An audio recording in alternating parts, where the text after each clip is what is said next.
Si j'apporte à ma grand-mère un bouquet, cela lui fera plaisir aussi. Et quand tu sortiras du village, marche bien gentiment et ne t'écarte pas du chemin. Elle s'écarta donc du chemin pour s'enfoncer dans la forêt et s'est mise à chercher des fleurs.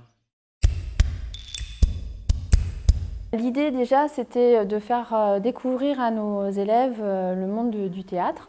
On est en zone blanche, donc on n'a pas forcément accès à toutes les structures culturelles comme les Rennais. Donc on a à cœur chaque année vraiment de présenter à nos élèves des structures. Depuis le début d'année, on travaille en partenariat avec le TNB et Leslie Évrard qui intervient dans l'école depuis le début de l'année auprès de nos élèves. L'idée de ces ateliers, c'est vraiment déjà d'avoir un parcours pour ces enfants, un parcours du spectateur, de découvrir ce qu'est le théâtre dans tout ce qu'il est, c'est-à-dire le côté fonctionnel, qu'est-ce que c'est qu'un lieu théâtral, comment ça se gère. Après, moi, ma partie, c'est vraiment la partie pratique artistique, pratique dramatique. Et l'idée, c'est dans ces ateliers d'initier les jeunes, les enfants, au jeu du comédien. Leur faire découvrir c'est quoi la pratique théâtrale. Ces projets-là, en milieu scolaire, c'est venir sensibiliser des enfants qui n'ont pas forcément accès à la culture, qui n'ont pas forcément accès au théâtre. C'est leur faire découvrir c'est quoi cet art-là et surtout c'est quoi être un acteur sur scène. La première chose qui nous a plu dans ce projet-là, c'est d'aller au TNB avec nos élèves. On a pu assister à 2 spectacles et puis on a été aussi voir l'arrière des scènes. On a été voir les coulisses, on avait pu découvrir le lieu où se réalisaient les décors. Donc ça a été une première expérience.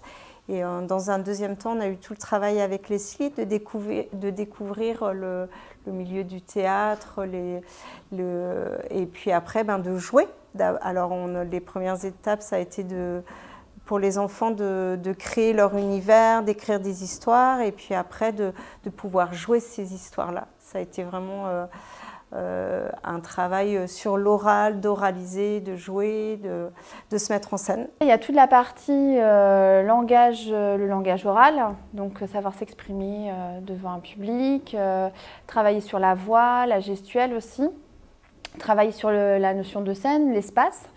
Et puis il y a eu tout un travail aussi d'écriture pour les enfants. Il y a la confiance en soi aussi, accepter de jouer devant un public. Moi, mon travail, je le conçois toujours sur trois aspects. L'observation, le groupe et le corps. Le corps parce que c'est l'outil du comédien et que voilà, j'apprends aux enfants à s'en servir, à exprimer des choses avec leur corps, à représenter des choses avec leur corps. Le groupe, parce que faire du théâtre tout seul, c'est pas possible. En fait, on fait du théâtre à plusieurs. Et du coup, l'observation est aussi là pour les pousser à être attentifs, à être curieux, pouvoir se nourrir et utiliser ça après en atelier. Au départ, c'était vraiment apprendre le texte, essayer de retenir les informations. Et puis après, ça a été plus de commencer à jouer, d'être en interaction avec son partenaire ou ses partenaires. C'est ça qui a été le plus visuel dans leur travail.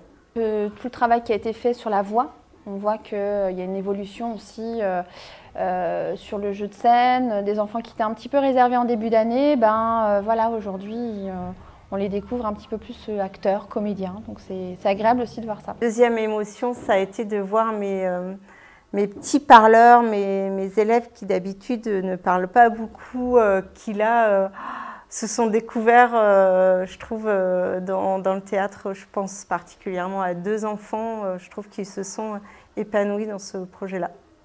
C'est aussi de leur donner des outils dans l'idée qu'ils puissent les réutiliser après, pas forcément dans une pratique théâtrale, mais quand il faut réciter une poésie, quand il faut faire un exposé, comment je parle devant le regard des autres, comment j'arrive à m'exprimer et être assez clair.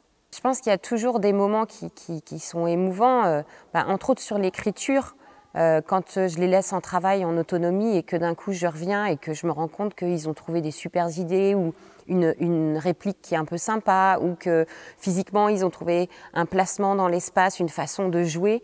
qu'ils ont créé d'eux-mêmes, là, je trouve ça très chouette. Et le moment qui est le plus agréable, c'est quand ils sont sur scène et que là, on sent qu'ils s'épanouissent et que des enfants qui étaient en difficulté, d'un coup, arrivent à faire des choses qu'ils n'arrivaient pas à faire jusque-là. C'est vraiment un groupe touchant, ils sont chouettes, ils sont pleins d'énergie. Et même les plus petits, ils ont quand même réussi à faire des chouettes trucs, quoi.